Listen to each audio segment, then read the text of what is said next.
कभी सोचा है, अगर आप एक नए देश के लीडर होते और आपको डिसाइड करना होता कि देश का फ्यूचर क्या होगा, तो आप क्या चूज करते? इसी सोच के साथ वेलकम टू नर्डी साइड, जहां हम पॉलिटिकल साइंस को सिंपल और एग्जाम ओरिएंटेड तरीके से समझते हैं। आज हम इस chapter challenges of nation building का एक कंप्लीट ओवरव्यू लेंगे, सारे इंपॉर्टेंट कॉन्सेप्ट्स, इवेंट्स और एग्जाम में स्कोर करने के लिए जरूरी पॉइंट्स के साथ। तो चलिए शुरू करते हैं। 14-15 अगस्त 1947 की रात को इंडिया आज़ाद हुआ। वो एक हिस्टोरिक मोमेंट था जब जवाहरलाल नेहरू अपनी famous tryst with destiny speech दे रहे थे। एक तरफ आज़ादी की ज़बरदस्त खुशी थी, एक नया चैप्टर शुरू हो रहा था, लेकिन दूसरी तरफ देश के सामने कुछ बहुत ही बड़े और मुश्किल चैलेंजेस खड़े थे। ये चैप्टर उन्हीं चैलेंजेस के बारे में है। तो आज़ादी मिलते ही इंडिया के सामने अचानक 3 बड़े चैलेंजेस आ गए। यह चैप्टर बेसिकली इन्हीं 3 ट्रायल्स पर बेस्ड है, जिनको हम एक एक करके समझेंगे। एग्जाम में आंसर लिखने के लिए ये फ्रेमवर्क समझना बहुत जरूरी है। ये हैं वो 3 ट्रायल्स। पहला, एकता का चैलेंज, देश को जोड़कर रखना जो पार्टीशन के बाद बिखर सकता था। दूसरा, लोकतंत्र का चैलेंज, यानी डेमोक्रेसी को एस्टैब्लिश करना। और तीसरा, विकास का चैलेंज, ऐसी डेवलपमेंट जो सब तक पहुंचे, ना कि सिर्फ कुछ लोगों तक। चलिए इन तीनों को अब डिटेल में देखते हैं। Let's start with the first and most immediate trial. देश को एक रखने का चैलेंज। ये सिर्फ एक चैलेंज नहीं था, इसके अंदर 2 बहुत बड़ी प्रॉब्लम्स छिपी हुई थी। पहली, पार्टीशन का ट्रॉमा, और दूसरी, 500 से ज्यादा प्रिंसली स्टेट्स को इंडिया में शामिल करना। पहले बात करते हैं पार्टीशन की। फ्रीडम आई, लेकिन देश के बंटवारे के साथ। और ये सिर्फ एक जमीन का बंटवारा नहीं था, ये दिलों का, कम्युनिटीज का और सालों पुराने कल्चर का बंटवारा था। इसका इम्पैक्ट बहुत गहरा और ऑनेस्टली बहुत ब्रूटल था। तो सवाल ये है कि पार्टीशन हुआ क्यों? इसके पीछे मेन आइडियोलॉजी थी 2 नेशन थियोरी।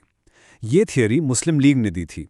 उनका कहना था कि इंडिया एक नहीं बल्कि 2 कौमों या पीपल्स का देश है, हिंदूज और मुस्लिम्स, और इसलिए मुस्लिम्स के लिए एक अलग देश पाकिस्तान बनना चाहिए। कांग्रेस इस थियोरी के सख्त खिलाफ थी, लेकिन 1940s के पॉलिटिकल डेवलपमेंट्स ऐसे हुए कि इसे रोका नहीं जा सका। पार्टीशन के कॉन्सिक्वेंसेस बेहद ही पेनफुल थे।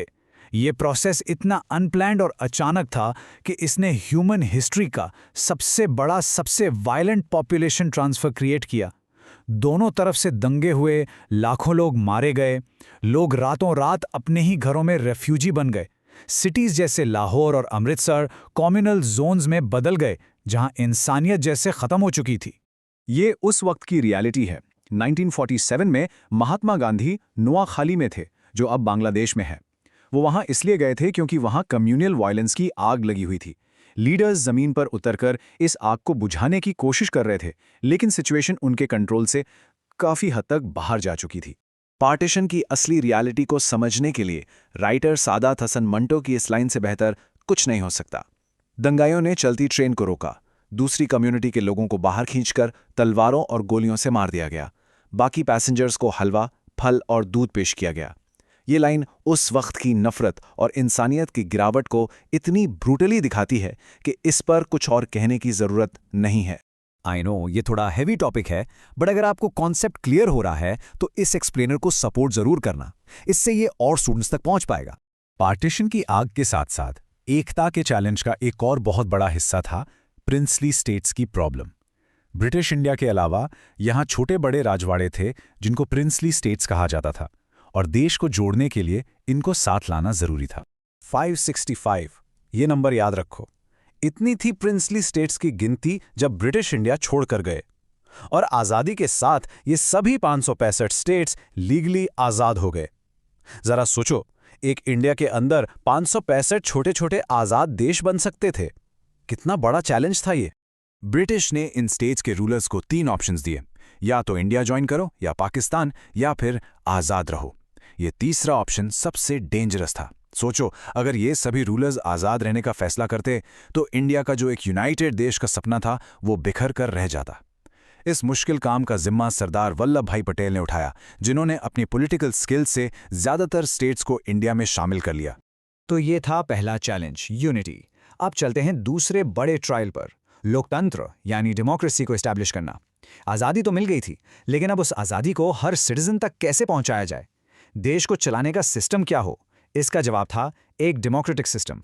डेमोक्रेसी इस्टेब्लिश करने का मतलब था ऐसे इंस्टीट्यूशंस बनाना जो लोगों की आवाज़ सुने। इसका मतलब था फंडामेंटल राइट्स देना, फ्री एंड फेयर इलेक्शंस करवाना।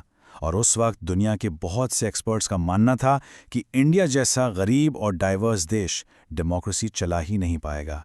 तो ये एक बहुत बड़ा टेस्ट था, और इस टेस्ट का एक हिस्सा था लोगों की आवाज़ सुनना, जैसे उनकी डिमांड की देश के अंदर स्टेट्स को कैसे बनाया जाए। ये डिमांड थी लिंग्विस्टिक स्टेट्स की। लोगों का कहना था कि भाषा के बेसिस पर स्टेट्स बनने चाहिए। इस पे एक बड़ी डिबेट हुई। कुछ लीडर्स को डर था कि इससे देश टूट सकता है अलग अलग कल्चर के नाम पर, लेकिन दूसरी तरफ ये एक डेमोक्रेटिक डिमांड थी और आखिर में इस डिमांड को माना गया। इससे प्रूव हुआ कि इंडियन डेमोक्रेसी लोगों की सुनने के लिए तैयार थी।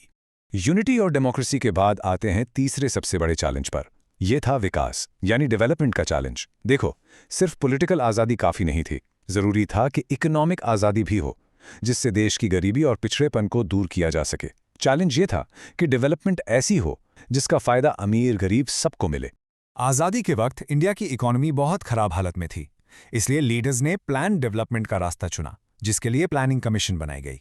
इसका मकसद था कि देश के रिसोर्सेज को प्लान करके सबकी भलाई के लिए इस्तेमाल किया जाए। जैसे देश की इंटरनल बाउंड्रीज को लोगों की भलाई के लिए रीड्रॉ किया गया, वैसे ही देश के इकोनॉमिक फ्यूचर को भी सबके विकास के लिए री इमेजिन किया जा रहा था। ओके, तो ये थी चैप्टर की स्टोरी जिसमें हमने तीनों चैलेंजेस को समझा। अब आते हैं सबसे इंपॉर्टेंट पार्ट पर। बोर्ड्स में इस चैप्टर से स्कोर कैसे करना है। कॉन्सेप्ट समझना एक बात है और उसे आंसर शीट पर अच्छे से लिखना दूसरी। चलो देखते हैं।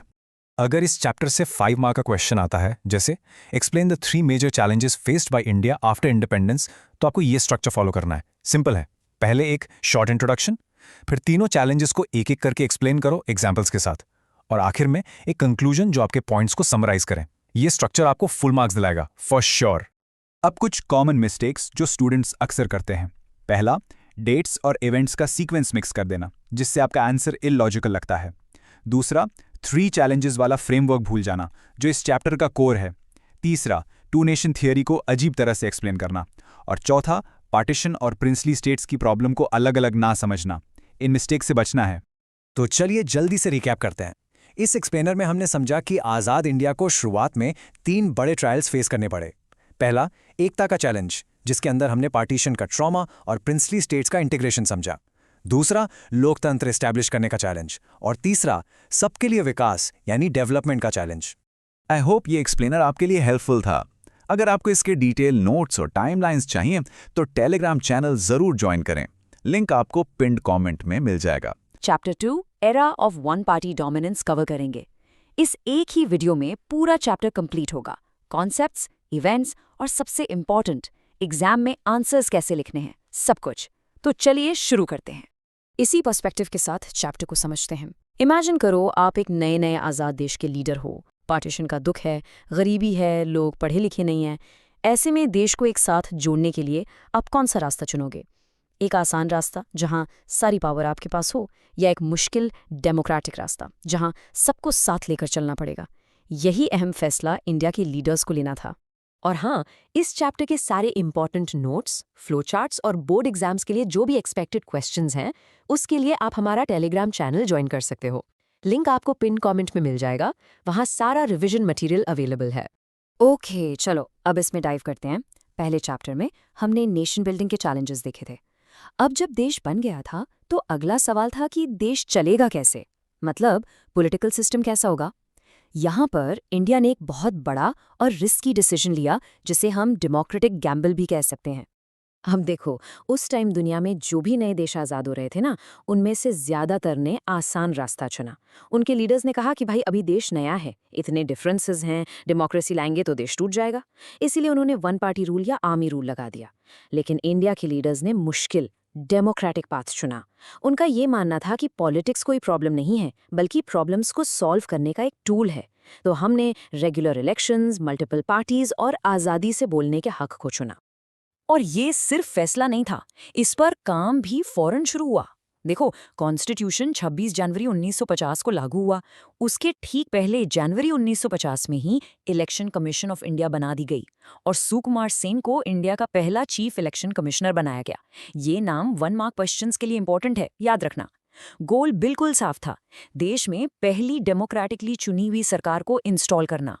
अब इलेक्शंस तो होने थे, लेकिन पहले कुछ इलेक्शंस का रिजल्ट तो जैसे पहले से ही सबको पता था। और यहीं से शुरू होता है इस चैप्टर का सबसे मेन टॉपिक, कांग्रेस पार्टी का डोमिनेंस। लगभग 3 डेकेड्स तक इंडियन पॉलिटिक्स का मतलब ही कांग्रेस पॉलिटिक्स था। तो सवाल ये है कि कांग्रेस इतना डोमिनेट क्यों कर पाई? ये एक डायरेक्ट 5 मार्क क्वेश्चन बनता है, तो ध्यान से सुनना। पहला रीजन, फ्रीडम स्ट्रगल की लेगेसी। कांग्रेस आम आदमी के लिए सिर्फ एक पार्टी नहीं थी, ये वो ऑर्गेनाइजेशन थी जिसने देश को आज़ादी दिलाई थी। दूसरा, उनके पास एक वेल ऑर्गेनाइज्ड पार्टी स्ट्रक्चर था जो शहर से लेकर गांव-गांव तक फैला हुआ था। तीसरा, जवाहरलाल नेहरू जैसे कैरिस्मेटिक लीडर्स थे। और सबसे इम्पॉर्टेंट पॉइंट, कांग्रेस का कोalitional नेचर।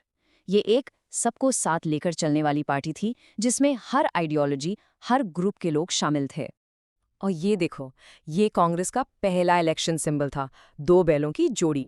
उस टाइम लिटरेसी रेट बहुत कम था, तो लोग पार्टी को उसके नाम से नहीं, उसके सिंबल से पहचानते थे। ये सिंबल गांव-गांव में कांग्रेस की पहचान बन गया था। अब यहाँ एक टेक्निकल टर्म समझना बहुत ही जरूरी है। कांग्रेस के रूल को हम वन पार्टी डोमिनेंस कहते हैं। इसका मतलब है कि एक free and fair democratic election system में जब एक ही पार्टी बार बार जीतती है तो उसे वन पार्टी डोमिनेंस कहते हैं। यहाँ ऑपोजिशन पार्टीज होती हैं, इलेक्शंस भी लड़ती हैं, लेकिन जीत नहीं पाती। इसे वन पार्टी सिस्टम से कंफ्यूज मत करना। वन पार्टी सिस्टम वो होता है जहां कानून ही सिर्फ एक पार्टी को रूल करने की परमिशन देता है। बाकी पार्टीज या तो बैंड होती हैं या उन्हें इलेक्शन लड़ने का अधिकार ही नहीं होता, जैसे चाइना या क्यूबा में। ये डिफरेंस एग्जाम में लिखना कंपलसरी है, इससे आपके आंसर की क्वालिटी बढ़ जाती है।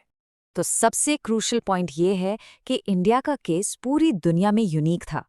ये डोमिनेंस जबरदस्ती का नहीं, बल्कि लोगों की चॉइस का था। लोगों ने फ्री एंड फेयर इलेक्शंस में बार बार कांग्रेस को वोट किया। ये डोमिनेंस डेमोक्रेसी के अंदर था और यही बात इसे स्पेशल बनाती है। इस डोमिनेंस की वजह से कांग्रेस सिर्फ एक पार्टी नहीं रही, वो अपने आप में एक पूरा पॉलिटिकल सिस्टम बन गई थी। ये थोड़ा कॉम्प्लेक्स आइडिया है, बट बहुत इंटरेस्टिंग है। चलो समझते हैं। ये कार्टून देखो, इसमें नेहरू जी को कांग्रेस के अंदर के अलग अलग ग्रुप्स अलग अलग दिशाओं में खींच रहे हैं। ये कार्टून परफेक्टली दिखाता है कि कांग्रेस के अंदर ही कितनी अलग अलग सोच के लोग थे। Left wing, right wing, centrist, हर तरह के लोग। इन्हीं इंटरनल ग्रुप्स को हम फैक्शंस कहते हैं। तो ये फैक्शंस होते क्या हैं? सिंपल भाषा में ये पार्टी के अंदर बने हुए छोटे छोटे ग्रुप्स होते हैं जिनकी अपनी अलग आइडियोलॉजी या एम्बिशंस हो सकते हैं।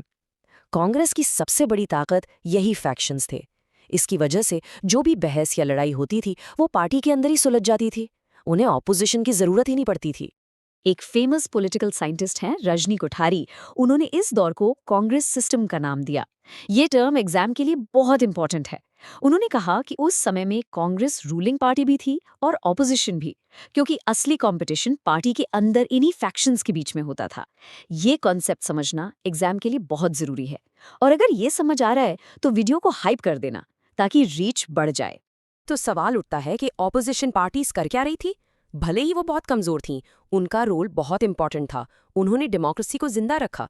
Let's see how. ये टग ऑफ वॉर वाला कार्टून सिचुएशन को बिल्कुल ठीक दिखाता है। इसमें कांग्रेस एक बड़े से पेड़ की तरह है जिसे ऑपोजिशन के छोटे छोटे लीडर्स मिलकर हिलाने की कोशिश कर रहे हैं। वो गवर्नमेंट गिरा तो नहीं सकते थे, लेकिन वो लगातार गवर्नमेंट को क्रिटिसाइज करते थे, उन पर प्रेशर बनाते थे और एक डेमोक्रेटिक सिस्टम में चेक्स एंड बैलेंसेस का काम करते थे। उस टाइम की 2 मेन ऑपोजिशन पार्टीज थीं। एक थी सोशलिस्ट पार्टी, जिसके बड़े लीडर्स थे आचार्य नरेंद्र देव और राममनोहर लोहिया। ये कांग्रेस को क्रिटिसाइज करते थे कि वो अमीर लोगों और कैपिटलिस्ट्स को फेवर कर रही है। दूसरी थी कम्युनिस्ट पार्टी ऑफ इंडिया यानी सीपीआई, जिसके लीडर्स थे ए.के. गोपालन और EMS नंबूदिरीपाद। ये रशिया की रेवोल्यूशन से इंस्पायर्ड थे और इनका पार्टी कैडरे बहुत स्ट्रांग था। अब आते हैं एक बहुत ही क्रूशियल केस स्टडी पर जो इंडिया की पॉलिटिक्स में एक टर्निंग पॉइंट साबित हुआ। ये है केरला में कम्युनिस्ट पार्टी की जीत और फिर उसकी डिसमिसल। 1957 में केरला के स्टेट इलेक्शंस में एक ऐतिहासिक घटना हुई। सीपीआई ने इलेक्शन जीतकर EMS नंबूदिरीपाद के लीडरशिप में सरकार बनाई। ये पूरी दुनिया में पहली बार हो रहा था कि एक कम्युनिस्ट गवर्नमेंट डेमोक्रेटिक इलेक्शंस के जरिए पावर में आई थी। This was a very big deal. लेकिन ये सरकार ज्यादा दिन चल नहीं पाई। यहाँ पर रोल आता है कॉन्स्टिट्यूशन के आर्टिकल 356 का। ये आर्टिकल सेंटर की गवर्नमेंट को पावर देता है कि वो किसी भी स्टेट गवर्नमेंट को डिसमिस करके वहां प्रेसिडेंट्स रूल लगा सकती है अगर उन्हें लगे कि स्टेट में कॉन्स्टिट्यूशनल मशीनरी फेल हो गई है। और 1959 में सेंट्रल में बैठी कांग्रेस गवर्नमेंट ने इसी आर्टिकल 356 का इस्तेमाल करके केरला की चुनी हुई कम्युनिस्ट गवर्नमेंट को डिसमिस कर दिया। ये डिसीजन आज तक इंडियन पॉलिटिक्स के सबसे कंट्रोवर्शियल डिसीजंस में से एक माना जाता है और इसे अक्सर पावर के गलत इस्तेमाल का एग्जाम्पल भी माना जाता है। ओके, तो हमने एक चैप्टर के कॉन्सेप्ट समझ लिए हैं। अब आते हैं सबसे इंपॉर्टेंट पार्ट पर, एग्जाम में आंसर कैसे लिखना है। मान लीजिए बोर्ड एग्जाम में ये 5 मार्क्स का क्वेश्चन आता है। Explain the nature of Congress dominance in the first 3 general elections. इसे अप्रोच कैसे करोगे? यहाँ देखो आंसर का स्ट्रक्चर। स्टेप 1, एक छोटा सा इंट्रोडक्शन दो जिसमें वन पार्टी डोमिनेंस का कॉन्टेक्स्ट बताओ। स्टेप 2 में मेन बॉडी में 3 से 4 पॉइंट्स लिखो। इसमें लेगेसी, कैरिज्मेटिक लीडर्स, कोएलिशनल नेचर और सबसे इंपॉर्टेंट कांग्रेस सिस्टम और फैक्शंस का कॉन्सेप्ट एक्सप्लेन करो। स्टेप 3, ये क्रूशल डिस्टिंक्शन जरूर बताओ कि one party dominance one party system से अलग कैसे है। ये लिखने से एक्स्ट्रा मार्क्स मिलते हैं। फाइनली स्टेप 4, एक कंक्लूजन लिखो जिसमें समराइज करो कि ये फेज इंडियन पॉलिटिक्स में यूनिक क्यों था। ये स्ट्रक्चर फॉलो करोगे तो फुल मार्क्स मिलने के चांसेस बढ़ जाते हैं। अगर ये काम आ रहा है तो 2-3 बार हाइप कर देना और लोगों की भी हेल्प हो जाएगी। अब कुछ कॉमन मिस्टेक्स जो स्टूडेंट्स अक्सर करते हैं। पहली, वन पार्टी डोमिनेंस और वन पार्टी सिस्टम को मिक्स कर देते हैं। दूसरी, फैक्शंस और कांग्रेस सिस्टम जैसे कीवर्ड्स लिखना भूल जाते हैं। तीसरी, ये बताना भूल जाते हैं कि कांग्रेस की जीत डेमोक्रेटिक थी। और चौथी, केरला वाले केस का टाइमलाइन यानी 1957 में जीत और 1959 में डिसमिसल गलत लिख देते हैं। इन गलतियों से बचना है। चलिए अब पूरे चैप्टर को 60 सेकेंड्स में फटाफट रिवाइज कर लेते हैं। सो की टेकअवेज। नंबर 1, आज़ादी के बाद इंडिया ने मुश्किल डेमोक्रेटिक रास्ता चुना। नंबर 2, कांग्रेस ने अपनी हिस्टोरिकल लेगेसी और सबको साथ लेकर चलने वाले नेचर की वजह से डोमिनेट किया। नंबर 3, कांग्रेस सिस्टम का मतलब था कि असली कंपटीशन पार्टी के अंदर ही होता था। नंबर 4, ऑपोजिशन पार्टीज ने डेमोक्रेसी को जिंदा रखने में एक इम्पॉर्टेंट रोल प्ले किया। और नंबर 5, 1959 में केरला गवर्नमेंट की डिसमिसल एक की इवेंट है जो सेंट्रल गवर्नमेंट की पावर दिखाता है।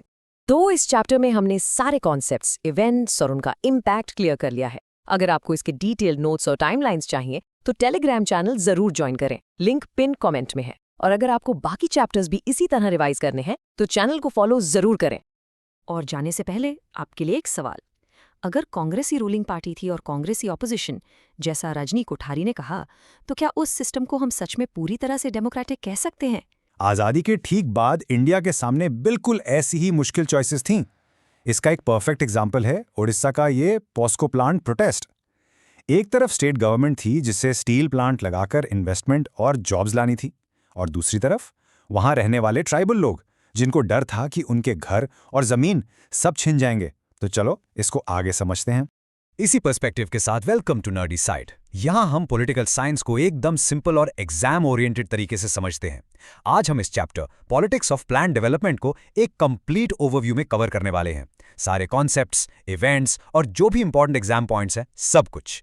अच्छा, एक चीज, अगर आपको इस चैप्टर के इंपॉर्टेंट नोट्स, टाइमलाइंस और एक्सपेक्टेड क्वेश्चंस चाहिए ना, तो टेलीग्राम चैनल जरूर ज्वाइन कर लेना। लिंक आपको पिन कमेंट में मिल जाएगा। तो ये चैप्टर आखिर है किसके बारे में? ये मेनली इस एक सवाल पर बेस्ड है कि डेवलपमेंट का मतलब है क्या। सोचो ना, डेवलपमेंट का मतलब हर किसी के लिए अलग होता है। एक इंडस्ट्रियलिस्ट के लिए डेवलपमेंट का मतलब है एक नई फैक्ट्री, ग्रेट, पर उस फैक्ट्री की जगह पर जो आदिवासी रह रहा है उसके लिए इसका मतलब है डिस्प्लेसमेंट, मतलब उसका घर उजड़ जाएगा। तो किसका फायदा और किसका नुकसान, यही इस चैप्टर का सबसे बड़ा कॉन्फ्लिक्ट है। अब देखो, ये पॉस्को केस स्टडी इस कॉन्फ्लिक्ट को एकदम परफेक्टली दिखाता है। उड़ीसा की स्टेट गवर्नमेंट क्या चाहती थी? कैपिटल इन्वेस्टमेंट आए, जॉब्स क्रिएट हों, सिंपल। वहां के ट्राइबल लोगों को क्या डर था कि उनका लाइवलीहुड, उनकी रोजी रोटी चली जाएगी। एनवायरमेंटलिस्ट को पोल्यूशन की चिंता थी, और सेंट्रल गवर्नमेंट ये सोच रही थी कि भाई अगर हमने इंडस्ट्री को मना कर दिया तो फ्यूचर में कोई इंडिया में इन्वेस्ट ही नहीं करेगा। देख रहे हो आप, एक प्रोजेक्ट और 4 अलग अलग इंटरेस्ट्स, और सब आपस में टकरा रहे हैं। तो आज़ादी के बाद इंडिया के लीडर्स के सामने सबसे बड़ा सवाल यही था कि आखिर मॉडर्न डेवलपमेंट के लिए कौन सा रास्ता चुने। उस वक्त दुनिया में 2 बड़े मॉडल्स चल रहे थे। एक था लिबरल कैपिटलिस्ट मॉडल, जैसा यूएसए और यूरोप में था। मतलब प्राइवेट सेक्टर लीड करेगा, फ्री कंपटीशन होगा और मार्केट सब कुछ डिसाइड करेगा। दूसरा था सोशलिस्ट मॉडल, जैसा यूएसएसआर में था। यहां सब कुछ स्टेट यानी गवर्नमेंट के कंट्रोल में होता है, पब्लिक सेक्टर आगे रहता है और इकोनॉमी प्लान्ड होती है। और हमारे लीडर्स नेहरू समेत ज्यादातर सोवियत मॉडल से काफी इंप्रेस थे। तो फिर सबने मिलकर क्या डिसाइड किया? एक ब्रॉड कंसेंसस बना, एक कॉमन अंडरस्टैंडिंग कि हम डेवलपमेंट का सारा काम सिर्फ प्राइवेट कंपनीज और बिजनेसमैन पर नहीं छोड़ सकते। अगर देश से गरीबी हटानी है और सबको जस्टिस देना है तो गवर्नमेंट को आगे आकर एक की रोल प्ले करना ही पड़ेगा। ओके, तो ये जो स्टेट लेड डेवलपमेंट का विजन था, इसे इंप्लीमेंट कैसे किया जाए? इसके लिए इंडिया ने एक मास्टर प्लान बनाया और इस मास्टर प्लान का मेन इंस्ट्रूमेंट था प्लानिंग कमीशन और उसके 5 ईयर प्लान्स, जिनको हम शॉर्ट में FYPs भी कहते हैं। प्लानिंग कमीशन ये मार्च 1950 में बनाया गया था। और कैसे? एक सिंपल गवर्नमेंट रेजोल्यूशन से। यानी ये कोई कॉन्स्टिट्यूशनल बॉडी नहीं थी, इसका जिक्र कॉन्स्टिट्यूशन में नहीं है। इसका रोल था एडवाइजरी, मतलब देश के लिए प्लान बनाना। इसके चेयरपर्सन हमेशा प्राइम मिनिस्टर होते थे। और हाँ, एक चीज जरूर याद रखना, 1 जनवरी 2015 को इसे नीति आयोग से रिप्लेस कर दिया गया। ये पॉइंट एग्जाम के लिए बहुत इंपॉर्टेंट है। अब सवाल ये उठता है कि गवर्नमेंट ने डेवलपमेंट के इस आइडिया को आम लोगों तक कैसे पहुंचाया? तो ये देखो, उस दौर के पोस्टेड स्टैम्प्स। इन छोटे छोटे स्टैम्प्स के जरिए लोगों को एक सपना दिखाया जा रहा था, एक मॉडर्न इंडिया का सपना जिसमें होंगे बड़े बड़े डैम्स, नई नई फैक्ट्रीज जहां लाखों लोगों को काम मिलेगा, बेहतर ट्रांसपोर्ट सिस्टम जैसे ये ट्रेन लोकोमोटिव्स जो पूरे देश को आपस में जोड़ेंगे, और ऐसा ही विशाल इंफ्रास्ट्रक्चर। ये सब मेगा प्रोजेक्ट्स ही उस वक्त के नेशन बिल्डिंग के सबसे बड़े सिंबल्स थे। समझ आ रहा है? तो हाइप कर देना वीडियो को, रीच बढ़ जाती है। तो चलो अब देखते हैं कि ये मास्टर प्लान एक्शन में कैसे आया। शुरू करते हैं फर्स्ट 5 ईयर प्लान से। ये 1951 में शुरू हुआ और इसका सबसे मेन फोकस था इंडिया की इकोनॉमी को गरीबी के इस विष चक्र से, इस साइकिल से बाहर निकालना। KN राज, एक यंग इकोनॉमिस्ट जो इस प्लान से जुड़े थे, उन्होंने एक बात कही, हेस्टन स्लोली, मतलब जल्दबाजी मत करो, धीरे धीरे आगे बढ़ो। सोचो, पार्टीशन के बाद देश में फूड सिक्योरिटी एक बहुत बड़ी प्रॉब्लम थी, इसलिए इस प्लान का प्राइमरी फोकस अग्रेरियन सेक्टर पर रखा गया, मतलब डैम्स, इरिगेशन और land reforms. Bhakra Nangal dam जैसा विशाल प्रोजेक्ट इसी प्लान का हिस्सा था। फिर आया 1956 और सेकेंड 5 ईयर प्लान, और यहां से पूरा गेम ही पलट गया। धीरे धीरे चलो से फोकस अब शिफ्ट हो गया क्विक स्ट्रक्चरल ट्रांसफॉर्मेशन पर, यानी तेजी से बदलाव लाना है। फोकस एग्रीकल्चर से हटकर सीधा इंडस्ट्री पर चला गया। और ये दोनों स्टैम्प्स इस शिफ्ट को एकदम क्रिस्टल क्लियर कर देते हैं। पहले स्टैम्प में देखो, भाखरा डैम, एग्रीकल्चर और इरिगेशन का सिंबल, ये थी फर्स्ट प्लान की प्रायोरिटी। अब दूसरे में देखो, चित्ररंजन लोकोमोटिव्स, हैवी इंडस्ट्री का सिंबल, ये थी सेकंड प्लान की प्रायोरिटी। एग्रीकल्चर से सीधा इंडस्ट्री, ये था सबसे बड़ा बदलाव। इस प्लान के जो मेन आर्किटेक्ट थे वो थे PC महालनोबिस। इसका गोल क्या था? हैवी इंडस्ट्रीज पे इन्वेस्ट करना, जैसे स्टील, रेलवेज, मशीनरी। कांग्रेस ने भी सोशलिस्ट पैटर्न ऑफ सोसाइटी को अपना ऑफिशियल गोल डिक्लेयर कर दिया था। और एक इंपॉर्टेंट चीज, अपनी डोमेस्टिक इंडस्ट्रीज को बचाने के लिए बाहर से आने वाले सामान पर बहुत भारी इंपोर्ट ड्यूटी लगा दी गई। तो इन प्लान्स का नतीजा क्या निकला? देखो, कुछ सक्सेसेस तो मिली, पर बहुत सारे सवाल भी खड़े हो गए, और इसके साथ ही देश में एक बहुत बड़ी डिबेट शुरू हो गई। और ये डिबेट थी एग्रीकल्चर वर्सेस इंडस्ट्री। एक तरफ आवाज उठी कि भाई इंडिया एक किसान प्रधान देश है, तो हमारा फोकस एग्रीकल्चर पर ही होना चाहिए, फूड सिक्योरिटी सबसे जरूरी है। दूसरी तरफ आवाज उठी कि नहीं, असली तरक्की और गरीबी से मुक्ति सिर्फ हैवी इंडस्ट्रियलाइजेशन से ही आ सकती है। मॉडर्न बनना है तो इंडस्ट्री तो लानी ही पड़ेगी। और हाँ, ये डिबेट एग्जाम के लिए बहुत ही ज्यादा इंपॉर्टेंट है। क्रिटिक्स ने कुछ और बातें भी कहीं। उन्होंने कहा कि प्लानिंग में एक अर्बन बायस है, यानी शहरों पर ज्यादा ध्यान दिया जा रहा है, गांव को इग्नोर किया जा रहा है। इंडस्ट्री के चक्कर में फूड शॉर्टेज का खतरा बढ़ गया था, और बाहर से टेक्नोलॉजी इंपोर्ट करने में देश का कीमती फॉरेन एक्सचेंज खर्च हो रहा था।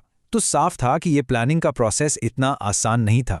इसके अंदर भी बहुत सारी मुश्किलें और अलग अलग व्यू पॉइंट्स थे। अच्छा, अब एक इंपॉर्टेंट टर्म समझते हैं, बॉम्बे प्लान। ये एग्जाम में डायरेक्ट आ सकता है। 1944 में देश के कुछ बड़े इंडस्ट्रियलिस्ट्स ने मिलकर एक प्रपोजल तैयार किया, और सबसे इंटरेस्टिंग बात पता है क्या थी? उन्होंने भी यही कहा कि इंडिया में एक प्लान्ड इकोनॉमी होनी चाहिए और गवर्नमेंट को इंडस्ट्रियल इन्वेस्टमेंट में आगे बढ़कर लीड लेना चाहिए। मतलब उस वक्त कैपिटलिस्ट भी स्टेट इंटरवेंशन के फेवर में थे। सरप्राइजिंग है ना? तो चलो इस टाइमलाइन से पूरा फ्लो एक बार में समझ लेते हैं। 1944 में बॉम्बे प्लान ने आइडिया रखा, 1950 में प्लानिंग कमीशन बना, 51 में फर्स्ट प्लान शुरू हुआ, फोकस एग्रीकल्चर, 56 में सेकंड प्लान आया, फोकस इंडस्ट्री, 61 में थर्ड प्लान ने भी इंडस्ट्री फोकस कंटिन्यू किया, लेकिन 1966 तक आते आते देश में इकोनॉमिक क्राइसिस इतना बढ़ गया कि सरकार को प्लान हॉलिडे डिक्लेयर करना पड़ा। अब एक एग्जाम प्रो टिप ले लो। मान लो 5 मार्कर क्वेश्चन आता है कि फर्स्ट और सेकंड 5 ईयर प्लान में क्या डिफरेंसेस थे, तो आपको कैसे लिखना है। पहले एक इंट्रोडक्शन में टाइम फ्रेम बताओ, फिर 3 से 4 पॉइंट्स में डिफरेंस लिखो, जैसे उनका फोकस क्या था, एग्रीकल्चर वर्सेस इंडस्ट्री, की आर्किटेक्ट कौन थे, के.एन. राज वर्सेस पी.सी. महालनोबिस, और अप्रोच क्या थी, स्लो वर्सेस रैपिड। इस तरह पॉइंट्स में लिखने से आपको फुल मार्क्स मिलेंगे। और एक कॉमन गलती जो स्टूडेंट्स करते हैं वो सुन लो, वो फर्स्ट और सेकंड प्लान की प्रायोरिटीज मिक्स कर देते हैं। फर्स्ट प्लान में इंडस्ट्री लिखाते हैं और सेकंड में एग्रीकल्चर, बिल्कुल गलत। दूसरा, के.एन. राज और पी.सी. महालनोबिस जैसे इंपॉर्टेंट नाम भूल जाते हैं। बस इन गलतियों से बचना है। तो आइए क्विक रिकैप करते हैं। इस चैप्टर में हमने क्या क्या देखा। पहली बात, डेवलपमेंट का आइडिया कितना कॉम्प्लेक्स और कंटेस्टेड है। दूसरी बात, इंडिया ने प्लानिंग का रास्ता क्यों चुना। तीसरी, फर्स्ट 5 ईयर प्लान का फोकस एग्रीकल्चर पर था। चौथी, सेकंड 5 ईयर प्लान ने इंडस्ट्रियलाइजेशन पर जोरदार पुश दिया। और पांचवी, इन सब की वजह से देश में एग्रीकल्चर वर्सेस इंडस्ट्री की एक बहुत बड़ी डिबेट शुरू हुई। और अब जाते जाते एक आखिरी सवाल मैं आपके लिए छोड़ रहा हूं। अगर प्लानिंग कमीशन, जिसने देश की शुरुआती नींव रखी, उसको नीति आयोग से रिप्लेस कर दिया गया, तो क्या इसका मतलब यह है कि प्लानिंग का पूरा आइडिया ही फेल हो गया था? सोचिएगा इस बारे में। जैसे मैंने पहले बताया, अगर आपको इस चैप्टर के डिटेल नोट्स और टाइमलाइंस चाहिए तो टेलीग्राम चैनल ज्वाइन कर सकते हैं, लिंक आपको पिन कमेंट में मिल जाएगा। और अगर आपको और चैप्टर्स भी इसी तरह से रिवाइज करने हैं तो चैनल को फॉलो करना मत भूलना। वेलकम टू नर्डी साइड, जहां हम पॉलिटिकल साइंस को सिंपल और एग्जाम ओरिएंटेड वे में समझते हैं। आज हम इस चैप्टर को India's external relations complete overview में कवर करेंगे, कॉन्सेप्ट्स, इवेंट्स और सारे इंपॉर्टेंट एग्जाम पॉइंट्स के साथ। तो आज हम क्या क्या कवर करने वाले हैं। देखो, पहले हम समझेंगे कि आज़ादी के बाद की दुनिया आखिर थी कैसी। फिर इंडिया ने अपना यूनिक रास्ता कैसे चुना, नॉन अलाइनमेंट के जरिए। इसके बाद हमारी फॉरेन पॉलिसी का पहला बड़ा टेस्ट, चाइना वॉर। फिर हम पाकिस्तान के साथ हुए वॉर्स को डिस्कस करेंगे। उसके बाद इंडिया की न्यूक्लियर पॉलिसी, और हाँ, सबसे इंपॉर्टेंट, बोर्ड्स के लिए एक मास्टर प्लान, जिसमें हम आंसर राइटिंग भी देखेंगे। और हाँ, आगे बढ़ने से पहले एक छोटी सी बात, अगर आपको इस चैप्टर के इंपॉर्टेंट नोट्स, टाइमलाइंस और एक्सपेक्टेड क्वेश्चंस चाहिए तो आप हमारा टेलीग्राम चैनल ज्वाइन कर सकते हो, लिंक पिन्ड कमेंट में मिल जाएगा। ओके, तो चलिए शुरू करते हैं। सेक्शन 1, आज़ादी के बाद की दुनिया। सोचो, जब इंडिया आज़ाद हुआ 1947 में, तो दुनिया का माहौल बहुत ही ज़्यादा चैलेंजिंग था। वर्ल्ड वॉर 2 जस्ट खत्म हुआ था और पूरी दुनिया अजीब सी सिचुएशन में थी। इंडिया के सामने भी 2 बड़े चैलेंजेस थे, एक अपने लोगों का भला करना और दूसरा डेमोक्रेसी को जिंदा रखना। अब उस टाइम की दुनिया ऐसी थी जैसा आपको स्क्रीन पर दिख रहा है। पूरी दुनिया 2 हिस्सों में बटी हुई थी। कोल्ड वॉर का टाइम था। एक तरफ था वेस्टर्न ब्लॉक, जिसे लीड कर रहा था यूएसए। ये लोग प्रो डेमोक्रेसी थे और इनका मिलिट्री ग्रुप था नेटो। दूसरी तरफ था ईस्टर्न ब्लॉक, जिसे लीड कर रहा था यूएसएसआर यानी सोवियत यूनियन। ये कम्युनिस्ट कैंप था और इनका मिलिट्री ग्रुप था वॉरसॉ पैक्ट। जितने भी नए आज़ाद देश थे, सब पर प्रेशर था कि भाई किसी एक टीम को ज्वाइन कर लो। तो इंडिया ने क्या किया? क्या हमने यूएसए को ज्वाइन किया या यूएसएसआर को? वेल, हमने चुना एक तीसरा रास्ता, और यही है हमारा सेक्शन 2, इंडिया का रास्ता, नॉन अलाइनमेंट। और इस सोच में ना, इंडिया अकेला नहीं था। ये देखो, ये है जवाहरलाल नेहरू, घाना के नक्रुमा और इजिप्ट के नासर। इनके साथ इंडोनेशिया के सुकार्डो और यूगोस्लाविया के टीटो ने मिलकर नॉन अलाइंड मूवमेंट यानी नाम की नींव रखी।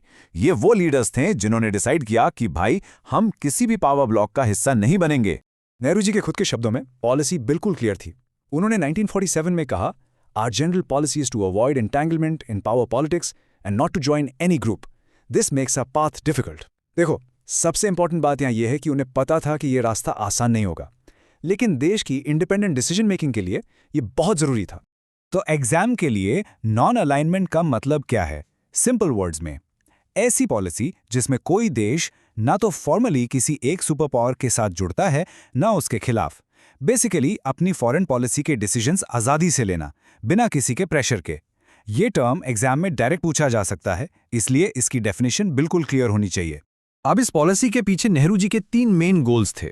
नंबर 1, इंडिया की हार्ड अर्न सॉवरेनिटी को बचाना, सॉवरेनिटी मतलब अपने डिसीजंस खुद लेने की पावर बिना किसी बाहरी दबाव के। इतनी मुश्किल से मिली आज़ादी को खोना नहीं था। Number 2, to protect its territorial integrity, यानी देश की बॉर्डर्स की रक्षा करना। और number 3, to promote rapid economic development. इन तीनों गोल्स को अचीव करने का जरिया था नॉन अलाइनमेंट। समझ आ रहा है तो हाइप कर देना वीडियो को, रीच बढ़ जाती है। लेकिन आइडियलिज्म और रियलिटी में हमेशा फर्क होता है। इंडिया की इस पीसफुल पॉलिसी को सबसे बड़ा झटका लगा 1962 में, और ये है हमारा सेक्शन 3, चाइना वॉर, एक बड़ा धक्का। ये इवेंट इंडिया की फॉरेन पॉलिसी के लिए एक रियलिटी चेक था। शुरुआत में ना इंडिया और चाइना के रिलेशंस बहुत फ्रेंडली थे।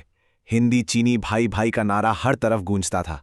दोनों ही देश कॉलोनियलिज्म से आज़ाद हुए थे और एक साथ आगे बढ़ने की बातें करते थे। लेकिन धीरे धीरे चीजें बदलने लगी। ये टाइमलाइन देखो। 1954 में इंडिया और चाइना ने पंचशील अग्रीमेंट साइन किया, जिसमें शांति के 5 प्रिंसिपल्स थे। सब ठीक था।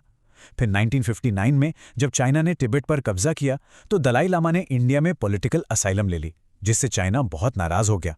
इसी बीच 1957 से 59 में चाइना ने अक्साई चिन एरिया में, जो इंडिया का पार्ट है, एक रोड भी बना ली। और फाइनली अक्टूबर 1962 में चाइना ने एक मैसिव हमला कर दिया।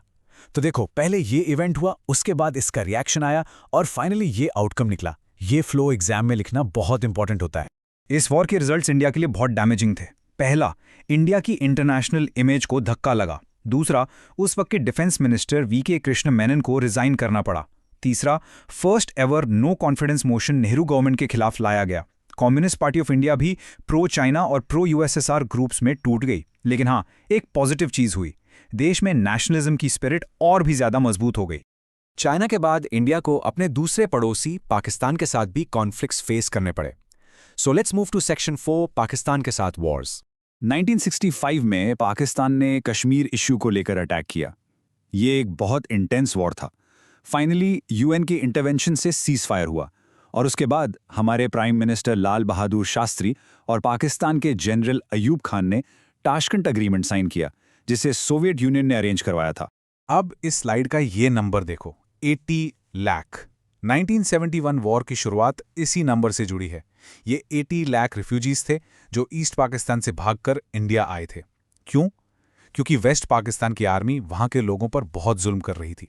इसका बैकग्राउंड ये था कि पाकिस्तान के 1970 इलेक्शंस में ईस्ट पाकिस्तान की अवामी लीग पार्टी जीत गई थी, लेकिन वेस्ट पाकिस्तान के लीडर्स ये रिजल्ट मानने को तैयार नहीं थे।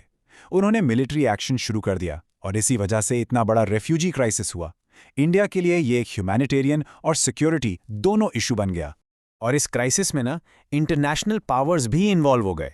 पाकिस्तान को सपोर्ट कर रहे थे यूएसए और चाइना।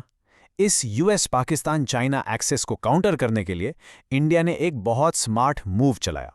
अगस्त 1971 में इंडिया ने यूएसएसआर के साथ 20 साल की treaty of peace and friendship sign की। इस ट्रीटी ने इंडिया को आगे होने वाले अटैक के अगेंस्ट सोवियत सपोर्ट का अश्योरेंस दिया। जब पाकिस्तान ने इंडिया पर अटैक किया तो इंडिया ने डिसाइसिव मिलिट्री एक्शन लिया। इंडियन आर्मी ने ईस्ट पाकिस्तान में एंटर किया और बहुत ही जल्दी पाकिस्तानी फोर्सेस को सरेंडर करने पर मजबूर कर दिया। इसका रिजल्ट हुआ एक नए देश का जन्म, बांग्लादेश। अगर हेल्पफुल लग रहा है तो एक बार हाइप कर देना, बाकी लोगों तक भी पहुंच जाएगा। वॉर्स के साथ साथ इंडिया अपनी सिक्योरिटी के लिए एक और फ्रंट पर काम कर रहा था। सेक्शन 5, इंडिया की न्यूक्लियर पॉलिसी। ये इंडिया की एक्सटर्नल पॉलिसी का एक बहुत ही क्रूशल हिस्सा है। इंडिया का न्यूक्लियर प्रोग्राम लेट 1940s में होमी जे भाभा के अंडर शुरू हुआ था और शुरू में इसका मकसद पीसफुल था। नेहरू हमेशा न्यूक्लियर वेपन्स के खिलाफ थे। लेकिन जब 1964 में हमारे पड़ोसी चाइना ने न्यूक्लियर टेस्ट किया तो इंडिया का सिक्योरिटी कंसर्न बढ़ गया। फिर आई 1968 की NPT nuclear non proliferation treaty, जिसे इंडिया ने डिस्क्रिमिनेटरी माना और साइन करने से मना कर दिया, क्योंकि ये सिर्फ 5 न्यूक्लियर पावर्स को हथियार रखने देती थी। फाइनली 1974 में इंडिया ने अपना पहला पीसफुल न्यूक्लियर एक्सप्लोजन किया और फिर 1998 में इंडिया ने और टेस्ट करके खुद को एक न्यूक्लियर स्टेट डिक्लेयर कर दिया। और इससे हमें यह समझना है कि इंडिया की ऑफिशियल न्यूक्लियर पॉलिसी क्या है। इसके 3 मेन पिलर्स हैं जो एग्जाम के लिए बहुत बहुत इंपॉर्टेंट है। पहला, नो फर्स्ट यूज, यानी हम कभी भी पहले न्यूक्लियर वेपन यूज नहीं करेंगे। दूसरा, क्रेडिबल मिनिमम डिटरेंस, यानी हमारे पास कम से कम इतने वेपन जरूर होंगे कि कोई हम पर अटैक करने से डरे। और तीसरा, हम ग्लोबल नॉन डिस्क्रिमिनेटरी डिसआर्मामेंट को सपोर्ट करते हैं, यानी पूरी दुनिया से न्यूक्लियर वेपन्स खत्म होने चाहिए। तो हमने पूरा चैप्टर कवर कर लिया है। अब आते हैं सबसे इंपॉर्टेंट पार्ट पर, जिससे आपके मार्क्स आएंगे। सेक्शन 6, बोर्ड्स के लिए मास्टर प्लान। बोर्ड्स में ना अक्सर ऐसे एनालिसिस बेस्ड क्वेश्चंस आते हैं। फॉर एग्जांपल, क्या आप कहेंगे कि 1962 से 1971 के बीच लड़े गए वॉर्स इंडिया की फॉरेन पॉलिसी का फेलियर थे? अपने आंसर को सपोर्ट करने के लिए रीजंस दीजिए। ये एक हाई ऑर्डर थिंकिंग क्वेश्चन है। अगर ऐसा 5 मार्क का क्वेश्चन आता है तो आपको ये स्ट्रक्चर फॉलो करना है। Step 1, introduction. यहां आप अपना मेन आर्ग्यूमेंट लिखेंगे, जैसे कि ये पॉलिसी का फेलियर नहीं था बल्कि एक कॉम्प्लेक्स इंटरनेशनल सिचुएशन और अग्रेसिव पड़ोसियों का रिजल्ट था। स्टेप 2, पॉइंट 1, नैम और शांति की पॉलिसी को एक्सप्लेन करो। स्टेप 3, पॉइंट 2, पड़ोसियों से मिले अग्रेशन की रियलिटी को डिस्कस करो, जैसे चाइना 1962 और पाकिस्तान 1965-75। स्टेप 4, पॉइंट 3, उस वक्त के कोल्ड वॉर कॉन्टेक्स्ट को मेंशन करो। और स्टेप 5, कंक्लूजन, समराइज करो कि इंडिया की पॉलिसी को ग्राउंड रियलिटीज के हिसाब से अडैप्ट करना पड़ा। इस फ्रेमवर्क से आपका आंसर बैलेंस्ड और हाई स्कोरिंग बनेगा। अब कुछ कॉमन मिस्टेक्स जो स्टूडेंट्स अक्सर करते हैं और जिससे मार्क्स कटते हैं। पहली, 1962 और 1965 वॉर्स के कॉजेस को मिक्स कर देते हैं। याद रखो, 1962 चाइना के साथ बॉर्डर डिस्प्यूट था और 1965 पाकिस्तान के साथ कश्मीर इशू। दूसरी गलती, 1971 वॉर के आंसर में इंडो सोवियत ट्रीटी मेंशन करना भूल जाते हैं। ये पॉइंट बहुत क्रूशल है। और तीसरी, सीधा लिख देते हैं कि नैम फेल हो गया। ऐसा नहीं लिखना है। आपको आर्ग्यू करना है कि ये एक स्ट्रैटेजिक चॉइस थी जिसे बहुत चैलेंजेस फेस करने पड़े। तो चलिए 1 मिनट में पूरा चैप्टर रीकैप करते हैं। हमने देखा कि आज़ादी के टाइम दुनिया 2 ब्लॉक्स यूएसए और यूएसएसआर में बड़ी हुई थी। इंडिया ने इसके जवाब में अपना रास्ता चुना, नॉन अलाइनमेंट का। इस पॉलिसी का आइडियलिस्ट एम था सॉवरेनिटी, इंटेग्रिटी और डेवलपमेंट। लेकिन इस आइडियलिज्म को वॉर्स ने टेस्ट किया, पहले 1962 में चाइना से और फिर 1965 और 1971 में पाकिस्तान से। इन चैलेंजेस को देखते हुए इंडिया ने अपनी सिक्योरिटी के लिए एक स्ट्रॉन्ग न्यूक्लियर पॉलिसी डेवलप की। तो इस पूरी जर्नी का की टेक अवे ये है कि इंडिया की फॉरेन पॉलिसी हमेशा नेशनल इंटरेस्ट के हिसाब से बदलती रही है। सोचो, अगर आप किसी कंट्री के लीडर होते और आपको डिसाइड करना होता कि देश का फ्यूचर किस डायरेक्शन में जाना चाहिए, आप क्या चूज करते? आज हम इस चैप्टर को challenges to and restoration of the Congress system एक कंप्लीट ओवरव्यू में कवर करेंगे, मतलब सारे इंपॉर्टेंट कॉन्सेप्ट्स, इवेंट्स और एग्जाम पॉइंट्स के साथ। तो ये चैप्टर बेसिकली उस टाइम पीरियड की कहानी है जब कांग्रेस पार्टी, जो आज़ादी के बाद से इंडियन पॉलिटिक्स को डोमिनेट कर रही थी, उसकी डोमिनेंस को पहली बार सीरियसली चैलेंज किया गया। ये चैलेंजेस बाहर से भी आए, यानी ऑपोजिशन पार्टी से, और अंदर से भी, यानी पार्टी के अपने कॉन्फ्लिक्ट से। और फिर हम देखेंगे कि कैसे इस क्राइसिस के बाद कांग्रेस ने अपनी पोजीशन को वापस हासिल किया। अगर आपको इस चैप्टर के इंपॉर्टेंट नोट्स, टाइमलाइंस और एक्सपेक्टेड क्वेश्चंस चाहिए तो आप हमारा टेलीग्राम चैनल ज्वाइन कर सकते हो। लिंक पिन कमेंट में दिया हुआ है। तो चलिए शुरू करते हैं। हमारी कहानी शुरू होती है प्राइम मिनिस्टर जवाहरलाल नेहरू के बाद के दौर से। उनकी डेथ ने एक ऐसी सिचुएशन क्रिएट कर दी थी जिसे हम इस चैप्टर का क्राइसिस एंड कमबैक मोमेंट कह सकते हैं। मई 1964 में जब प्राइम मिनिस्टर नेहरू की डेथ हुई तो पूरे देश में एक अजीब सी खामोशी और अनसर्टेनिटी का माहौल बन गया। एक पावर वैक्यूम क्रिएट हो गया था। सबके दिमाग में 2 बड़े सवाल घूम रहे थे। पहला, आफ्टर नेहरू हु, यानी नेहरू के बाद अगला प्रधानमंत्री कौन बनेगा? और उससे भी बड़ा, उससे भी जरूरी सवाल था, आफ्टर नेहरू व्हाट? देश का आखिर होगा क्या? इसी डर की वजह से 1960s को डेंजरस डेकेड का नाम दिया गया। बहुत से इंटरनेशनल एक्सपर्ट्स को लगता था कि इंडिया का डेमोक्रेटिक एक्सपेरिमेंट शायद फेल हो जाएगा। उन्हें डर था कि देश में गरीबी, इनइक्वालिटी, रीजनल डिविजन्स जैसे इतने प्रॉब्लम्स थे कि कोई नया लीडर उन्हें हैंडल नहीं कर पाएगा और शायद आर्मी रूल आ जाएगा या देश टूट जाएगा। लेकिन हुआ इसके बिल्कुल उल्टा। इंडिया ने सारे क्रिटिक्स को गलत साबित कर दिया। जब सक्सेशन का टाइम आया तब कांग्रेस प्रेसिडेंट के कामराज ने सभी सीनियर पार्टी लीडर से बात की और एक कंसेंसस बनाया लाल बहादुर शास्त्री जी के नाम पर। और इस तरह बिना किसी लड़ाई झगड़े के एक पीसफुल ट्रांजिशन हुआ। शास्त्री जी, जो अपनी सिंप्लिसिटी और ऑनेस्टी के लिए जाने जाते थे, देश के अगले प्राइम मिनिस्टर बने। लेकिन शास्त्री जी का टेन्योर, जो 1964 से 1966 तक चला, बिल्कुल आसान नहीं था। देश एक के बाद एक क्राइसिस से गुजर रहा था। हम 1962 चाइना वॉर के इकोनॉमिक असर से रिकवर कर ही रहे थे कि मॉनसून फेल हो गया, जिसकी वजह से सूखा पड़ गया और एक सीरियस फूड क्राइसिस क्रिएट हो गया। और इन सब के बीच 1965 में पाकिस्तान के साथ वॉर भी शुरू हो गई। इन्हीं दो बड़े चैलेंजेस को बॉर्डर पर जवान और खेत में किसान को फेस करने के लिए और देश का मोराले बूस्ट करने के लिए शास्त्री जी ने अपना फेमस स्लोगन दिया, जय जवान जय किसान। ये स्लोगन उस वक्त देश की स्पिरिट बन गया, इस बात का सिंबल कि हमें अपने सोल्जर्स और फार्मर्स दोनों को सपोर्ट करना है। शास्त्री जी के बाद इंडियन पॉलिटिक्स की स्टोरी एक नया मोड़ लेती है। अब हमारा फोकस शिफ्ट होता है इंदिरा गांधी के शुरुआती चैलेंजेस पर और 1967 के उन इलेक्शंस पर जिसे पॉलिटिकल अर्थक्वेक भी कहा जाता है। 1966 में ताशकंद में शास्त्री जी की अचानक डेथ के बाद सक्सेशन का सवाल फिर से सामने आ गया। इस बार कंपटीशन था मोरारजी देसाई और इंदिरा गांधी के बीच। पार्टी के सीनियर लीडर्स ने इंदिरा गांधी को सपोर्ट किया और वो प्राइम मिनिस्टर बनी, लेकिन उनके सामने चैलेंजेस का एक पूरा पहाड़ खड़ा था। उन्हें एक बहुत ही गंभीर इकोनॉमिक क्राइसिस इनहेरिट किया। खेतीबाड़ी में प्रोडक्शन गिर रहा था, देश का फॉरेन एक्सचेंज रिजर्व लगभग खत्म हो रहा था और यूएस के प्रेशर में इंडियन रूपी को डीवैल्यू करना पड़ा। इसका सीधा असर हुआ महंगाई पर, प्राइस राइज तेजी से बढ़ा और अनएम्प्लॉयमेंट एक बड़ा मुद्दा बन गया। इसकी वजह से पूरे देश में प्रोटेस्ट, बंद और हड़ताल का माहौल बन गया। इस सिचुएशन से ऑपोजिशन पार्टीज को एक मौका दिखा। उन्होंने रियलाइज किया कि कांग्रेस इसलिए जीत रही है क्योंकि उनके वोट्स आपस में बट जाते हैं। और यहाँ से एक नया टर्म सामने आया, नॉन कांग्रेसिज्म।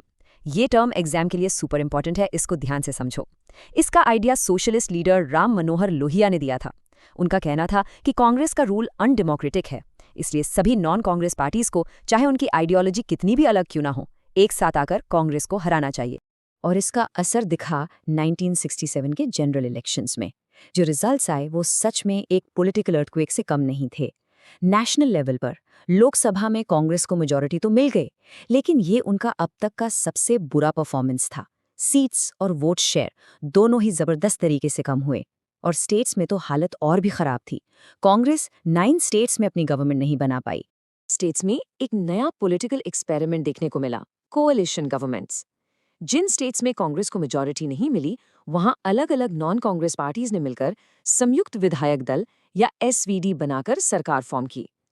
इन कोएलिशंस की सबसे अजीब बात ये थी कि इनमें आइडियोलॉजिकली बिल्कुल अलग अलग पार्टीज एक साथ आ गई थी। सोचो, बिहार में सोशलिस्ट के साथ कम्युनिस्ट भी थे और राइट विंग जनासंघ भी। इस दौर में एक और पॉलिटिकल टर्म बहुत फेमस हुआ, डिफेक्शन। देखो, डिफेक्शन का सिंपल मतलब है जब कोई एमएलए या एमपी अपनी ओरिजिनल पार्टी जिसके टिकट पर वो जीता है उसको छोड़कर दूसरी पार्टी ज्वाइन कर लेता है।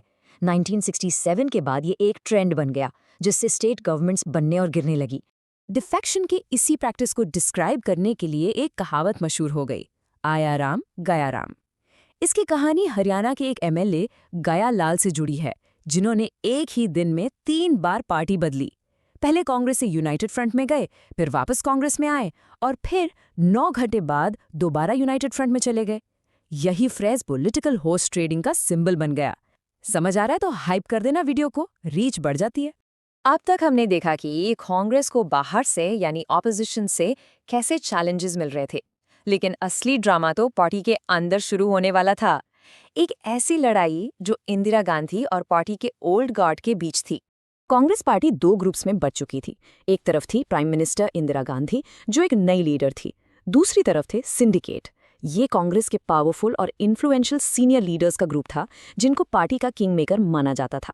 सिंडिकेट ने ही इंदिरा गांधी को पीएम बनने में हेल्प की थी। उन्हें लगा था कि वो उन पर डिपेंड करेंगी और उनके इशारों पर चलेंगी। लेकिन इंदिरा गांधी ने धीरे धीरे अपनी एक अलग पहचान बनानी शुरू कर दी। बस यहीं से पावर स्ट्रगल की शुरुआत हुई। इस स्लाइड में आर.के. लक्ष्मण का ये ब्रिलियंट कार्टून कांग्रेस के इंटरनल कॉन्फ्लिक्ट को बिल्कुल आसान भाषा में समझाता है। शुरू में किसान, जो कांग्रेस पार्टी को रिप्रेजेंट कर रहा है, अपने 2 बैलों यानी पार्टी के दोनों फैक्शंस के साथ आराम से चल रहा है।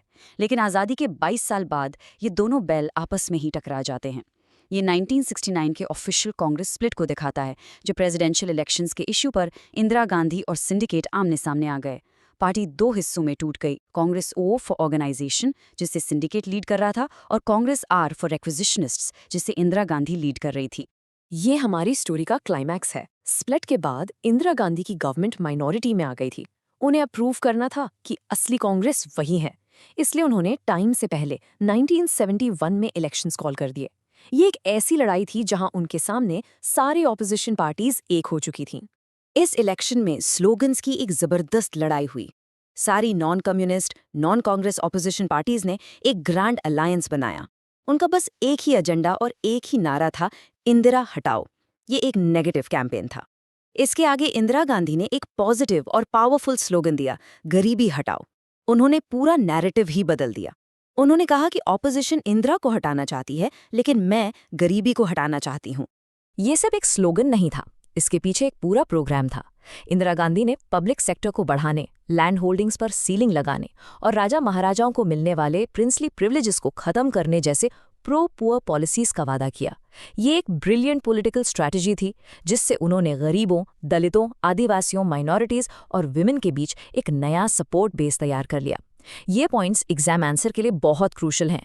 अगर हेल्पफुल लग रहा है तो एक बार हाइप कर देना, बाकी लोगों तक भी पहुंच जाएगा। 1971 के इलेक्शन रिजल्ट्स ने सबको चौंका दिया। ग्रैंड अलायंस बुरी तरह हार गया और इंदिरा गांधी की कांग्रेस आर ने अकेले ही जबरदस्त जीत हासिल की। कांग्रेस सिस्टम रिस्टोर हो चुका था, लेकिन ये पहले जैसी कांग्रेस अब बिल्कुल नहीं थी। पॉलिटिकल साइंटिस्ट सुदीप्ता कविराज कहते हैं कि 1971 की जीत के बाद पुरानी Congress party as an organisation मर गई। देखो, नेहरू के टाइम वाली कांग्रेस एक फेडरल डेमोक्रेटिक पार्टी थी जिसमें अलग अलग विचारों के लिए जगह थी, लेकिन ये न्यू कांग्रेस बहुत ज्यादा सेंट्रलाइज थी। सारी पावर अब इंदिरा गांधी के हाथ में थी। पार्टी के अंदर डेमोक्रेसी की जगह कम हो गई थी और पार्टी अब पूरी तरह से अपनी सुप्रीम लीडर पर डिपेंड करती थी। अच्छा, अब कुछ प्रैक्टिकल एग्जाम टिप्स। स्टूडेंट्स इस चैप्टर में कुछ कॉमन मिस्टेक्स करते हैं। पहला, 1967 और 1971 इलेक्शंस की डेट्स और रिजल्ट्स को मिक्स कर देते हैं। दूसरा, नॉन कांग्रेसिज्म, एसवीडी, डिफेक्शन जैसे की टर्म्स का मतलब भूल जाते हैं। और सबसे इंपॉर्टेंट, कॉज एंड इफेक्ट का फ्लो नहीं समझा पाते। अगर 5 मार्क का क्वेश्चन आता है तो आपको ऐसे स्ट्रक्चर करना है। इंट्रोडक्शन में कॉन्टेक्स्ट दो, फिर 3-4 पॉइंट्स में कॉज एंड इफेक्ट समझाओ। जैसे इकोनॉमिक क्राइसिस हुआ जिससे पब्लिक में गुस्सा बढ़ा, जिसके कारण 1967 में कांग्रेस का रिजल्ट खराब आया और उस रिजल्ट ने पार्टी के अंदर कॉन्फ्लिक्ट को ट्रिगर किया। बस आखिर में एक कंक्लूजन लिख दो। तो चलिए एक क्विक रिकैप करते हैं। हमने देखा कि नेहरू जी की डेथ के बाद डेंजरस डेकेड शुरू हुआ। 1967 के इलेक्शंस एक पॉलिटिकल अर्थक्वेक थे जिसने कांग्रेस के डोमिनेंस को हिला दिया। इसके बाद पार्टी के अंदर पावर स्ट्रगल हुई जो 1969 के कांग्रेस स्प्लिट में बदल गई। और फाइनली इंदिरा गांधी ने गरीबी हटाओ के नारे के साथ 1971 इलेक्शंस में कांग्रेस को रिस्टोर किया, लेकिन एक नए अवतार में। तो इस चैप्टर में हमने सारे कॉन्सेप्ट्स, इवेंट्स और उनका इम्पैक्ट क्लियर कर लिया है। लेकिन मैं आपको एक सवाल के साथ छोड़ जाता हूं। इंदिरा गांधी ने पार्टी का डोमिनेंस तो रिस्टोर कर दिया, लेकिन क्या कांग्रेस के नए सेंट्रलाइज नेचर और पॉपुलिस्ट पॉलिटिक्स ने लॉन्ग रन में देश के अंदर डेमोक्रेसी की स्पेस को कम कर दिया? इस पर जरूर सोचना। हेलो एवरीवन, आज हम इंडियन पॉलिटिक्स के एक ऐसे चैप्टर को खोलने जा रहे हैं जिसकी गूंज आज तक सुनाई देती है। एक ऐसा दौर जब हमारी डेमोक्रेसी सबसे बड़े इम्तिहान से गुजरी थी। जी हाँ, हम बात कर रहे हैं द इमरजेंसी ऑफ 1975। तो इसी पर्सपेक्टिव के साथ वेलकम टू नर्डी साइड। यहाँ हम पॉलिटिकल साइंस को सिंपल, इंटरेस्टिंग और बिल्कुल एग्जाम ओरिएंटेड तरीके से समझते हैं। आज हम the crisis of democratic order chapter का कंप्लीट ओवरव्यू करने वाले हैं, सारे कॉन्सेप्ट, सारे इवेंट्स और हाँ, सारे इंपॉर्टेंट एग्जाम पॉइंट्स के साथ। देखो, ये चैप्टर थोड़ा कॉम्प्लेक्स है, इसलिए इसको आसानी से समझने के लिए हमने इसे 6 पार्ट्स में ब्रेक कर दिया है। पहले हम कॉन्टेक्स्ट समझेंगे, फिर प्रोटेस्ट और कॉन्फ्लिक्ट का दौर, फिर इमरजेंसी का डिक्लेरेशन, फिर देखेंगे कि उस दौरान हुआ क्या, 1977 के इलेक्शंस ने सब कुछ कैसे बदला और आखिर में हमने इससे क्या लेसन सीखे। चलिए शुरू करते हैं। और हाँ, अगर आपको इस चैप्टर के इंपॉर्टेंट नोट्स, टाइमलाइंस या एक्सपेक्टेड क्वेश्चंस चाहिए तो आप हमारा टेलीग्राम चैनल ज्वाइन कर सकते हो, जिसका लिंक आपको पिन्ड कमेंट में मिल जाएगा। तो सबसे पहले स्टेज सेट करते हैं। देखो, इमरजेंसी कोई ऐसी चीज नहीं थी जो रातों रात आ गई। इसके पीछे का कॉन्टेक्स्ट बिल्कुल वैसा था जैसे डोमिनोज एक लाइन में खड़े हों। बस एक छोटे से धक्के की देर थी और सब गिर जाते। तो चलो देखते हैं कि ये डोमिनोज आखिर थे क्या। उस टाइम गवर्नमेंट यानी इंदिरा गांधी की कांग्रेस पार्टी और जुडिशरी के बीच में काफ़ी तनाव यानी टेंशन चल रही थी। गवर्नमेंट का व्यू था कि सुप्रीम कोर्ट उनके गरीबी हटाओ जैसे प्रो पुअर पॉलिसीज़ को रोक रही है, उन्हें कंजर्वेटिव कह रही है। वहीं दूसरी तरफ ऑपोजिशन का आरोप था कि इंदिरा गांधी गवर्नमेंट की पावर को अपनी पर्सनल पावर बना रही हैं। तो ये दो बिल्कुल अलग अलग नैरेटिव्स चल रहे थे। पॉलिटिकल टेंशन तो थी ही, पर उसके साथ साथ देश एक परफेक्ट स्टॉर्म जैसी इकोनॉमिक क्राइसिस से भी गुजर रहा था। 1971 की वॉर के बाद बांग्लादेश से लगभग 80 लाख रेफ्यूजीज इंडिया आ गए, जिससे इकोनॉमी पर जबरदस्त बोझ पड़ा। ऊपर से यूएस ने इंडिया को एड देना बंद कर दिया। इंटरनेशनल मार्केट में तेल के दाम आसमान छू रहे थे। और इतना ही नहीं, 1972-73 में मॉनसून भी फेल हो गया। मतलब हर तरफ से देश पर मुश्किलें आ रही थीं। अब इन नंबर्स को देखो, इनका असर सीधा आम आदमी की जेब पर पड़ रहा था। 1973 में महंगाई 23% और अगले ही साल 1974 में 30% तक बढ़ गई। सोचो, जो चीज़ 100 रुपये की थी वो अब 130 की मिल रही थी। साथ में अनाज की पैदावार भी 8% कम हो गई। लोगों में इसको लेकर बहुत गुस्सा और बेचैनी थी। और ये जो 1973 का कार्टून है ना, ये उस वक्त के पूरे मूड को एकदम परफेक्ट तरीके से कैप्चर करता है। लोगों को साफ दिख रहा था कि आने वाले दिन आसान नहीं होंगे। मैसेज बिल्कुल क्लियर था, हार्ड डेज अहेड। तो ये जो इकोनॉमिक परेशानियां थी ना, यही था वो पहला डोमिनो जो गिरा। और इसके गिरते ही देश में प्रोटेस्ट्स और पॉलिटिकल कॉन्फ्लिक्ट का एक नया दौर शुरू हो गया। गाइज, ये फ्लो, ये सीक्वेंस आपके एग्जाम आंसर्स के लिए बहुत बहुत इंपॉर्टेंट है। इसको ध्यान से समझना। सबसे पहले हुई इकोनॉमिक क्राइसिस। उसके रिएक्शन में मार्च 1974 में गुजरात और बिहार के स्टूडेंट्स सड़कों पर उतर आए, महंगाई और करप्शन के खिलाफ। फिर इस मूवमेंट को लीड करने आए वेटरन लीडर जयप्रकाश नारायण यानी जेपी। और मई 1974 में जॉर्ज फर्नांडिस की लीडरशिप में पूरे देश में रेलवे स्ट्राइक हो गई। तो अब देख रहे हो, ये एक चेन रिएक्शन था जिसने गवर्नमेंट और ऑपोजिशन के बीच की दरार को और भी गहरा कर दिया। जेपी ने नारा दिया टोटल रेवोल्यूशन का, यानी संपूर्ण क्रांति। उनका मकसद सिर्फ सरकार बदलना नहीं था, बल्कि वो चाहते थे कि समाज, इकोनॉमी और पॉलिटिक्स, हर चीज में एक पूरा बदलाव आए। उनका पार्लियामेंट तक मार्च करने का कॉल गवर्नमेंट के लिए एक सीधा चैलेंज था। और अब हम आते हैं उस मोमेंट पर जिसने इंडियन पॉलिटिक्स की कहानी को हमेशा के लिए बदल दिया। द फाइनल डोमिनो, इमरजेंसी का डिक्लेरेशन। और हाँ, अगर आपको ये एक्सप्लेनेशन हेल्पफुल लग रहा है तो एक बार हाइप कर देना, ताकि ये और लोगों तक भी पहुंच पाए। तो वो आखिरी धक्का, वो ट्रिगर पॉइंट क्या था? ये डेट याद रखना, 12 जून 1975। इस दिन इलाहाबाद हाईकोर्ट ने एक ऐसा फैसला सुनाया जिसने सबको हिला दिया।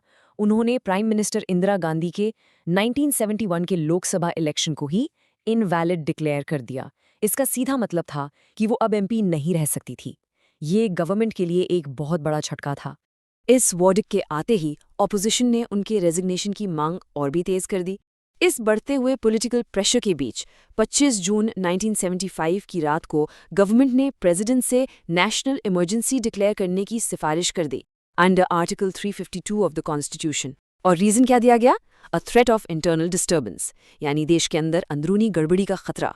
इमेजिन करो, अगली सुबह जब लोग उठे, उन्होंने अखबार खोला और उन्हें ऐसी हेडलाइंस देखने को मिली, स्टेट ऑफ इमरजेंसी डिक्लेयर्ड। रातों रात देश के बड़े बड़े ऑपोजिशन लीडर्स को अरेस्ट कर लिया गया था। देश में एक अजीब सी खामोशी और डर का माहौल बन गया। नॉर्मल डेमोक्रेसी जैसे हम जानते हैं वो सस्पेंड हो चुकी थी। तो सवाल उठता है कि आखिर इस इमरजेंसी में हुआ क्या? इसके प्रैक्टिकल कॉन्सिक्वेंसेस क्या थे देश की डेमोक्रेसी पर और आम लोगों की जिंदगी पर? चलो इसको ब्रेक डाउन करते हैं। बेसिकली जो नॉर्मल डेमोक्रेटिक लाइफ थी वो एकदम रुक सी गई। लोगों के फंडामेंटल राइट्स सस्पेंड कर दिए गए। प्रेस पर स्ट्रिक्ट सेंसरशिप लगा दी गई। इसका मतलब ये था कि अखबार वाले गवर्नमेंट से पूछे बिना कुछ भी छाप नहीं सकते थे। ऑपोजिशन के लीडर्स और हजारों पॉलिटिकल वर्कर्स को प्रिवेंटिव डिटेंशन के तहत अरेस्ट कर लिया गया। इस लॉ का मतलब था कि किसी को भी बिना ट्रायल के जेल में डाला जा सकता था। और हाँ, हर तरह के स्ट्राइक्स और प्रोटेस्ट्स पर बैन लग गया। लेकिन प्रेस ने इस सेंसरशिप के खिलाफ प्रोटेस्ट करने का एक अनोखा तरीका निकाला। नई दुनिया जैसे कुछ न्यूज़पेपर्स ने अपने एडिटोरियल पेज को बिल्कुल खाली छोड़ दिया, जैसा आप देख सकते हैं। ये खाली पन्ना हजारों शब्दों से ज्यादा शोर कर रहा था। एक साइलेंट लेकिन बहुत पावरफुल मैसेज था कि बोलने की आज़ादी अब नहीं रही। लगभग 18 महीने तक ये दौर चला। फिर इमरजेंसी खत्म हुई और उसके बाद हुए एक ऐसे हिस्टोरिक इलेक्शन जिसने इंडियन पॉलिटिक्स को एक नया मोड़ दे दिया। अगर समझ आ रहा है तो वीडियो को हाइप कर देना, इससे इसकी रीच बढ़ जाती है। तो हुआ ये कि जनवरी 1977 में गवर्नमेंट ने अचानक से इलेक्शंस अनाउंस कर दिए। जेल में बंद सारे ऑपोजिशन लीडर्स को रिहा किया गया और उन सब ने मिलकर एक नई पार्टी बनाई, जनता पार्टी। ये इलेक्शन असल में इमरजेंसी पर एक रेफरेंडम था। जनता से पूछा जा रहा था कि आप इमरजेंसी के साथ हैं या खिलाफ, और जनता का वर्डिक्ट बिल्कुल साफ था।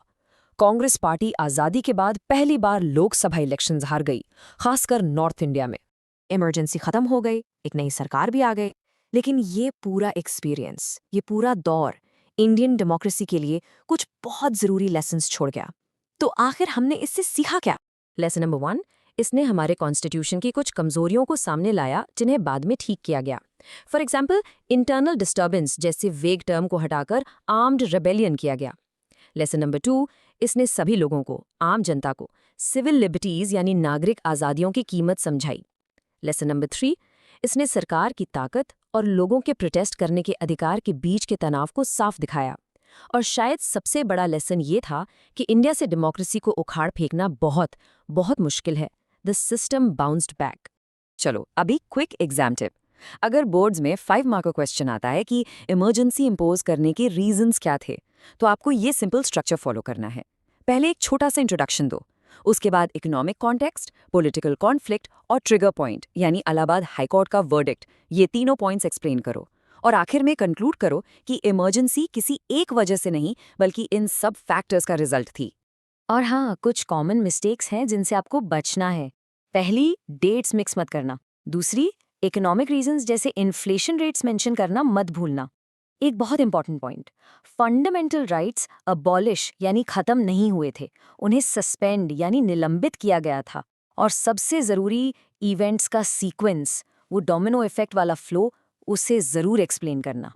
तो इस चैप्टर में हमने पूरी कहानी समझी, कैसे इकोनॉमिक क्राइसिस, जेपी मूवमेंट और कोर्ट के फैसले ने इमरजेंसी का स्टेज सेट किया, और फिर कैसे 1977 के इलेक्शंस ने डेमोक्रेसी को वापस पटरी पर लाया। इमरजेंसी ने हमें सिखाया कि डेमोक्रेसी कितनी नाजुक हो सकती है। अब एक सवाल मैं आपके लिए छोड़ रही हूँ। आपके हिसाब से आज के टाइम में इंडिया की डेमोक्रेसी के लिए सबसे बड़ा खतरा क्या है? इस पर जरूर सोचना। सोचो, अगर आप किसी कंट्री के लीडर होते और आपको डिसाइड करना होता कि देश का फ्यूचर किस डायरेक्शन में जाना चाहिए, आप क्या चूज करते? सोशल जस्टिस, इकोनॉमिक ग्रोथ या फिर कल्चरल आइडेंटिटी? ये सारी चॉइसेस एक साथ लेना आसान नहीं होता, राइट? इसी पर्सपेक्टिव के साथ वेलकम टू नर्डी साइड, जहां हम पॉलिटिकल साइंस को सिंपल और एग्जाम ओरिएंटेड तरीके से समझते हैं। आज हम बात करेंगे इंडियन पॉलिटिक्स के एक बहुत ही इंपॉर्टेंट और केओटिक डेकेड के बारे में, द 1990s। आज हम इस चैप्टर का एक कंप्लीट ओवरव्यू लेंगे, सारे कॉन्सेप्ट्स, इवेंट्स और इंपॉर्टेंट एग्जाम पॉइंट्स के साथ। ये है हमारा आज का रोड मैप। हम इन 5 सेक्शंस के थ्रू 1990s की पॉलिटिक्स को एक लॉजिकल फ्लो में समझेंगे, ताकि आपको एग्जाम में आंसर लिखने में कोई कंफ्यूजन ना हो। और हाँ, अगर आपको इस चैप्टर के इंपॉर्टेंट नोट्स, टाइमलाइंस और एक्सपेक्टेड क्वेश्चंस चाहिए तो आप हमारा टेलीग्राम चैनल ज्वाइन कर सकते हो, लिंक पिन्ड कमेंट में दिया हुआ है। ओके, तो चलो शुरू करते हैं पहले सेक्शन से। देखो, 1990s के दौर को समझने के लिए ना पहले ये समझना जरूरी है कि उससे ठीक पहले 1989 में एक पूरे युग का, एक एरा का अंत कैसे हुआ, और ये एरा था कांग्रेस के डोमिनेंस का। ये नंबर देखो, 415। इतनी सीट्स कांग्रेस पार्टी ने 1984 के लोकसभा इलेक्शंस में जीती थीं, श्रीमती इंदिरा गांधी के असैसिनेशन के ठीक बाद। मतलब ये कांग्रेस की पॉपुलैरिटी और पावर का एब्सोल्यूट पीक था। एक ऐसी पार्टी जिसका कोई ऑल्टरनेट दूर दूर तक नजर ही नहीं आ रहा था। और अब ये नंबर देखो, सिर्फ 5 साल बाद 1989 के इलेक्शंस में कांग्रेस की सीट्स 415 से गिरकर सीधा 197 पर आ गईं। ये एक पॉलिटिकल अर्थक्वेक जैसा था। पहली बार कांग्रेस सबसे बड़ी पार्टी तो थी, पर उसके पास मेजॉरिटी नहीं थी, और बस यहीं से वन पार्टी डोमिनेंस का सिस्टम इंडिया में खत्म हो गया। और इस शिफ्ट को अमूल ने अपने इस एड में कितने कूल तरीके से कैप्चर किया। कांग्रेस लेस गवर्नमेंट, ये दिखाता है कि देश में एक बहुत बड़ा बदलाव आ चुका था। वीपी सिंह के लीडरशिप में नेशनल फ्रंट की सरकार बनी, जिसे बीजेपी और लेफ्ट पार्टीज ने बाहर से सपोर्ट किया था। ये कार्टून इस पूरे डेकेड की फीलिंग को बिल्कुल परफेक्टली कैप्चर करता है। एक रोलर कोस्टर राइड, कोई एक लीडर स्टेबल नहीं, कोई एक पार्टी स्टेबल नहीं। प्राइसेस, रिजर्वेशन, कम्युनलिज्म जैसे इश्यूज ने देश को हिलाकर रख दिया था। इस राइड में एल.के. आडवाणी, वीपी सिंह, राजीव गांधी जैसे कई नेता सवार थे, और इंडियन पॉलिटिक्स बस ऊपर नीचे हो रही थी। तो जब कांग्रेस का डोमिनेंस खत्म हुआ तो एक पॉलिटिकल वैक्यूम सा बन गया। इस वैक्यूम को 2 बहुत बड़े सोशल और पॉलिटिकल इश्यूज ने भरा, जिन्होंने इंडियन सोसाइटी और पॉलिटिक्स को हमेशा के लिए बदल दिया। ये थे मंडल और मंदिर के मुद्दे। समझ आ रहा है तो हाइप कर देना वीडियो को, इससे रीच बढ़ जाती है। पहला था मंडल का मुद्दा। बेसिकली मंडल कमीशन की रिकमेंडेशंस को वीपी सिंह की नेशनल फ्रंट सरकार ने 1990 में लागू कर दिया। इसके अंडर सेंट्रल गवर्नमेंट की जॉब्स में अदर बैकवर्ड क्लासेस यानी ओबीसीज को 27% रिजर्वेशन दिया गया। इस एक डिसीजन ने पूरे देश में, खासकर नॉर्थ इंडिया में, बहुत प्रोटेस्ट्स और डिबेट्स को जन्म दिया और ओबीसी पॉलिटिक्स को इंडियन पॉलिटिक्स के सेंटर स्टेज पर ला दिया। और दूसरा बड़ा डेवलपमेंट था मंदिर पॉलिटिक्स। ये पूरा मुद्दा अयोध्या के राम जन्मभूमि बाबरी मस्जिद डिस्प्यूट पर सेंटर था। बीजेपी ने इस मुद्दे को हिंदुत्व की आइडियोलॉजी के साथ जोड़कर एक बहुत बड़ा मास मोबिलाइजेशन शुरू किया। एल.के. अडवाणी की रथ यात्रा इसका एक बड़ा एग्जाम्पल है। इसने इंडियन पॉलिटिक्स की पूरी डिस्कशन को सेक्युलरिज्म वर्सेस कम्युनलिज्म की डिबेट में बदल दिया और बीजेपी को एक छोटी पार्टी से एक मेजर नेशनल प्लेयर बना दिया। तो अब सिचुएशन ये थी कि कांग्रेस कमजोर हो चुकी थी और बीजेपी जैसी नई पार्टियां और रीजनल पार्टियां स्ट्रांग हो रही थी। ऐसे में किसी भी एक पार्टी को लोकसभा में क्लियर मेजॉरिटी मिलना बहुत मुश्किल हो गया और यहीं से शुरू हुआ गठबंधन सरकारों यानी कोलिशन गवर्नमेंट्स का दौर। ये टर्म एग्जाम में डायरेक्ट पूछा जा सकता है, इसलिए इसकी डेफिनेशन बिल्कुल क्लियर होनी चाहिए। गठबंधन सरकार का मतलब है जब कई पॉलिटिकल पार्टीज मिलकर सरकार बनाती हैं, क्योंकि किसी एक पार्टी के पास अकेले मेजॉरिटी नहीं होती। इससे होता यह है कि किसी एक पार्टी का डोमिनेंस कम हो जाता है। अब इस कंपैरिजन को जरा ध्यान से देखो। 1989 में नेशनल फ्रंट की सरकार बनी, उसको लेफ्ट और बीजेपी, जो एक दूसरे के आर्च राइवल्स हैं, दोनों ने सपोर्ट किया। क्यों? क्योंकि उनका कॉमन गोल था कांग्रेस को पावर से बाहर रखना। फिर 1996 में यूनाइटेड फ्रंट की सरकार बनी। इस बार लेफ्ट और कांग्रेस, जो एक दूसरे के राइवल्स हैं, दोनों ने सपोर्ट किया। क्यों? क्योंकि इस बार कॉमन गोल था बीजेपी को पावर से बाहर रखना। ये चीज ब्रिलियंट तरीके से दिखाती है कि 90s की पॉलिटिक्स कितनी अनस्टेबल और ऑपर्चुनिस्टिक थी। ये ग्राफ इस पूरी कहानी को विजुअली बताता है। देखो, जो रेड लाइन है कांग्रेस का वोट शेयर, वो 1984 के बाद से लगातार नीचे जा रही है, और जो येलो लाइन है बीजेपी का वोट शेयर, वो 1984 के बाद से लगातार ऊपर आ रही है। So the point is 1990s के एंड तक आते आते बीजेपी ने कांग्रेस को ओवरटेक करना शुरू कर दिया। ये कांग्रेस सिस्टम के एंड का सबसे बड़ा विजुअल प्रूफ है। अगर हेल्पफुल लग रहा है तो एक बार हाइप कर देना, बाकी लोगों तक भी पहुंच जाएगा। इस पूरे पॉलिटिकल रोलर कोस्टर के बीच में ना देश में एक और बहुत बड़ा चेंज आ रहा था। ये चेंज था इंडिया की इकोनॉमिक पॉलिसी में। जब पॉलिटिक्स में इतनी उथल-पुथल चल रही थी, तभी देश एक नए इकोनॉमिक रास्ते पर चल पड़ा। इसका बैकग्राउंड ये था कि 1991 में इंडिया एक बड़े इकोनॉमिक क्राइसिस से गुजर रहा था। उसी दौर में राजीव गांधी के असैसिनेशन के बाद पीवी नरसिम्हा राव की कांग्रेस सरकार बनी। उन्होंने अपने finance minister doctor Manmohan Singh के साथ मिलकर न्यू इकोनॉमिक पॉलिसी शुरू की। ये एक बहुत बड़ा शिफ्ट था। हमने अपने पुराने socialist style state controlled economy को छोड़कर लिबरलाइजेशन, प्राइवेटाइजेशन और ग्लोबलाइजेशन यानी एलपीजी मॉडल को अपनाया। और सबसे इंटरेस्टिंग बात यह थी कि इस पर एक पॉलिटिकल कंसेंसस बन गया। मतलब आगे आने वाली सभी सरकारों ने, चाहे वो किसी भी पार्टी की हो, इन इकोनॉमिक रिफॉर्म्स को कंटिन्यू रखा।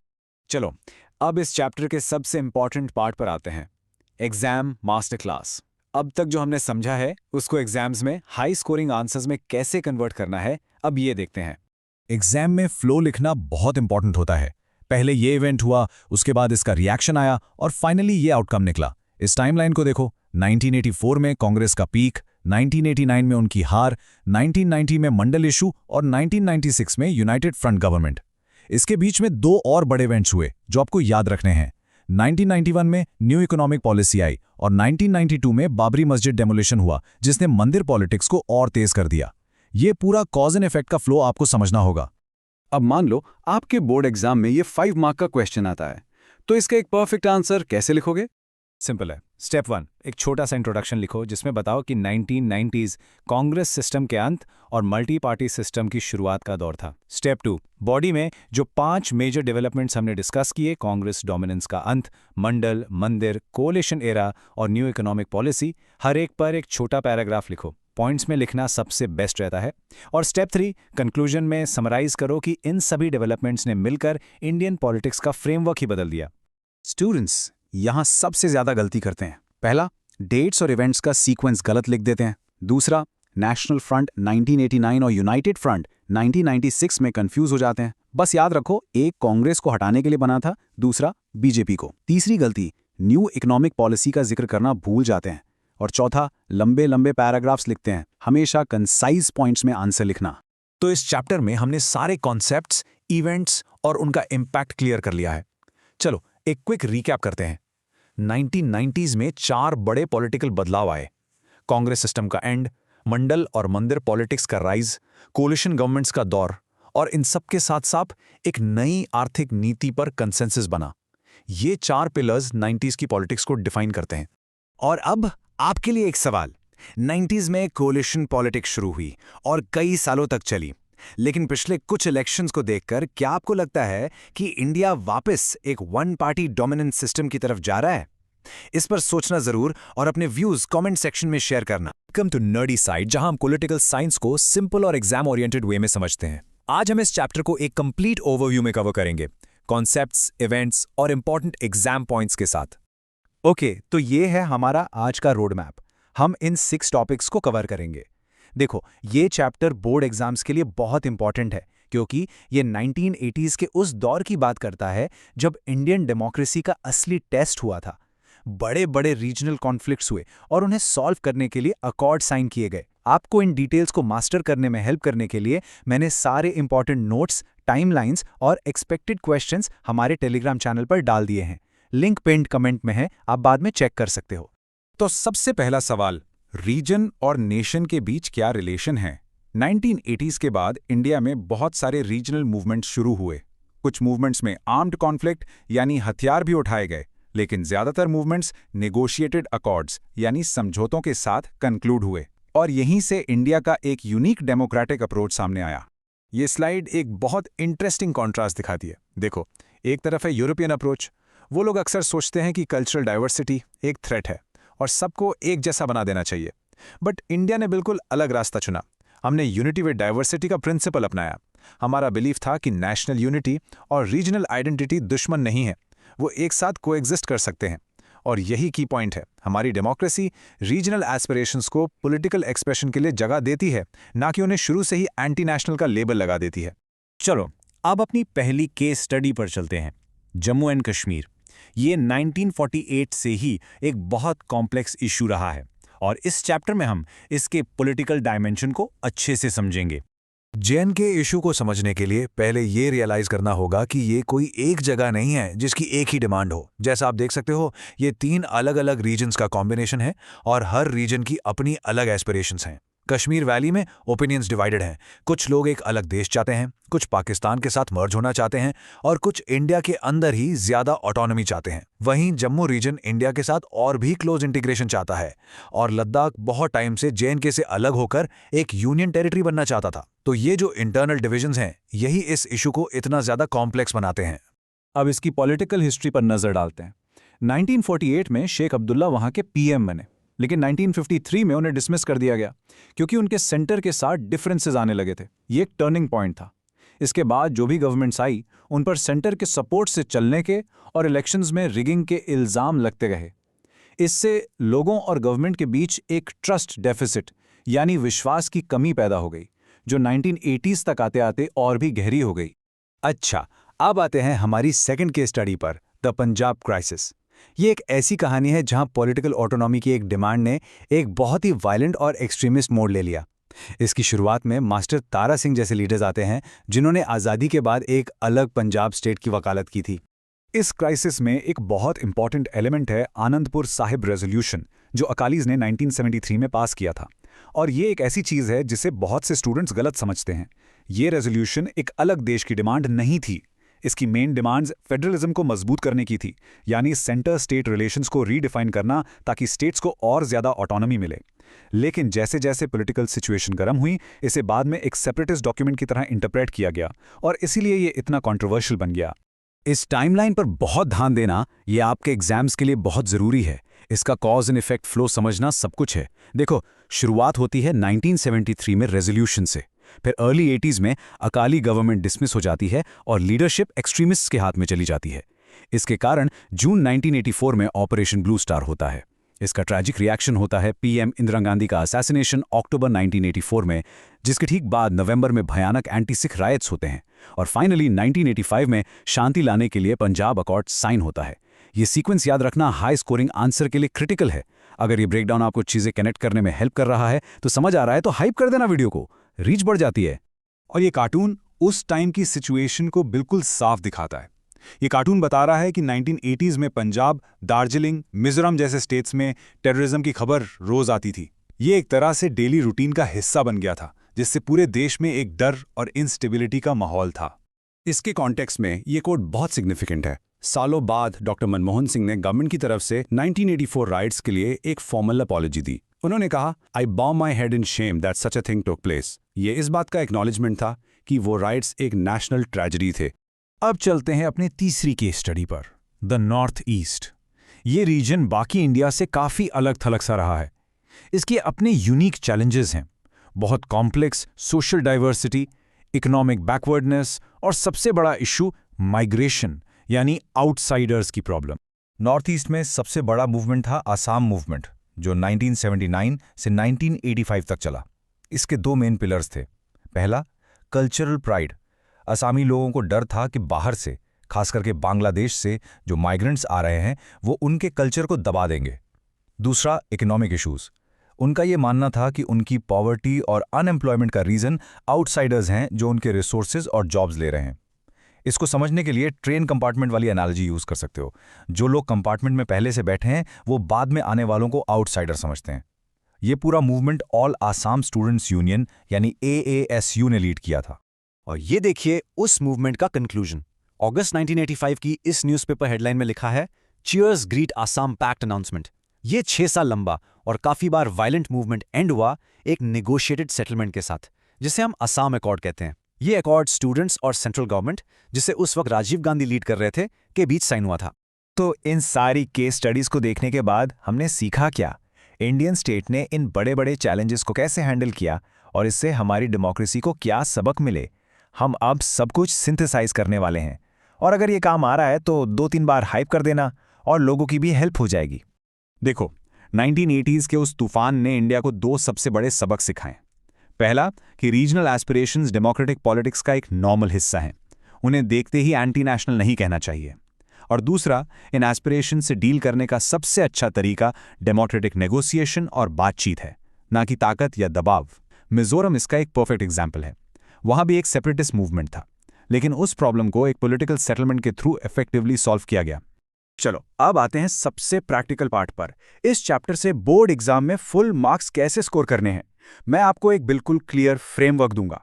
मान लो एग्जाम में ये 5 मार्क का क्वेश्चन आ गया, explain the main causes of the Assam movement.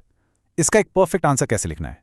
Okay, इसको ब्रेक डाउन करते हैं। स्टेप 1, एक छोटा सा इंट्रोडक्शन दो जिसमें मूवमेंट और उसकी टाइमलाइन यानी 1979 से 1985 मेंशन करो। स्टेप 2, मेन बॉडी में 3 से 4 पॉइंट्स लिखो। एक पॉइंट कल्चरल प्राइड पर, एक इकोनॉमिक इश्यूज पर, एक इलीगल माइग्रेशन पर और एक आसुक्रे रोल पर। हर पॉइंट को एक्सप्लेन करना है। स्टेप 3, कंक्लूजन में असम अकॉर्ड का जिक्र करके आंसर को फिनिश कर दो। ये स्ट्रक्चर आपको फुल मार्क्स दिलाएगा। अब उन मिस्टेक्स की बात करते हैं जो स्टूडेंट्स अक्सर करते हैं। पहली गलती, इवेंट्स का सीक्वेंस मिक्स कर देना, खासकर पंजाब क्राइसिस में। ऑपरेशन ब्लू स्टार पहले हुआ, असैसिनेशन उसके बाद। दूसरी गलती, सही कीवर्ड्स यूज ना करना। ऑटोनॉमी, अकॉर्ड, नेगोशिएशन जैसे वर्ड्स बहुत इंपॉर्टेंट है। और तीसरी गलती, आंसर को एक स्टोरी की तरह लिख देना बिना किसी लॉजिकल फ्लो के। हमेशा कॉज, फिर कॉन्फ्लिक्ट और फिर रेजोल्यूशन के स्ट्रक्चर को फॉलो करना। तो एक क्विक रीकैप कर लेते हैं। हमने इंडिया के डेमोक्रेटिक अप्रोच टू डाइवर्सिटी को समझा। हमने JNK, पंजाब और नॉर्थ ईस्ट के कॉन्फ्लिक्ट्स के रूट कॉजेज और उनके आउटकम्स टू एनालिसिस किया। की टर्म्स जो याद रखने हैं वो हैं Anandpur Sahib resolution, operation blue star और असम अकॉर्ड। और इस पूरे चैप्टर का मेन लेसन है कि democratic negotiation he unity with diversity को मेंटेन करने का बेस्ट तरीका है। अगर आपको इस चैप्टर की डिटेल नोट्स, टाइमलाइंस और इंपॉर्टेंट क्वेश्चंस की प्रैक्टिस करनी है तो हमारा टेलीग्राम चैनल जरूर ज्वाइन करें। लिंक आपको पिन कमेंट में मिल जाएगा। जाते जाते एक सवाल आपके लिए छोड़ के जा रहा हूं। रीजनल डिमांड्स को अकोमोडेट करने से, उन्हें जगह देने से एक कंट्री अल्टीमेटली स्ट्रांग बनती है या वीक, इस पर सोचना और अपना एक पर्सपेक्टिव डेवलप करना।